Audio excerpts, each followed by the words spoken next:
Сонирхолтой гэрээ цагдаагийн байгууллагаас 2019 оны 1-р удирлын байдлаар улсын хэмжээнд бүртгэгдсэн гэмт хэрэг зөрчлийн талаар болон урьдчилан сэргийлэх ажлын талаарх мэдээллийг та бүхэнд хүргэх болно.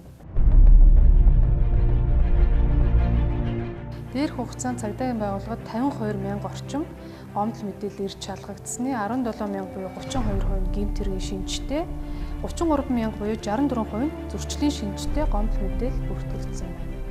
Гэмт хэргийн шинжтэй гомдол мэдээллийн 57.4% нь хэрэг бүртгэлтийн хэрэг нээж 41.9% нь хэрэг бүртгэлтийн хэрэгнээс татгалзаж 0.7%-ийг харьяаллын дагуу шилжүүлсэн.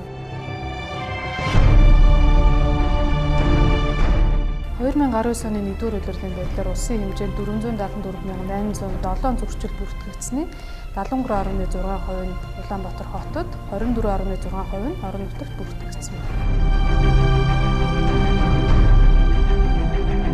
2019 оны 1-р удирлын байдлаар улсын хэмжээнд 9,905 гэмт хэрэг бүртгэгдсэн. Үүний 67% нийслэл хотод, 32% төв орон нутагт, 0.3% нь хөлийн чандад үлдэгдэж бүртгэгдсэн байна.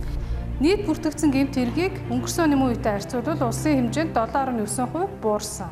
Тухайлбал хүний амьд хэрхэн эсрэг гэмт хэрэг 0.9%, бусдын бие тохирол учруулах гэмт хэрэг 12.5%, хүүхдийн эрхийн эсрэг гэмт хэрэг 25%, булгаалах гэмт хэрэг 31%, дээрэмдэх гэмт хэрэг 40%, эдийн засгийн эсрэг гэмт хэрэг 18.7% тус буурсан байна.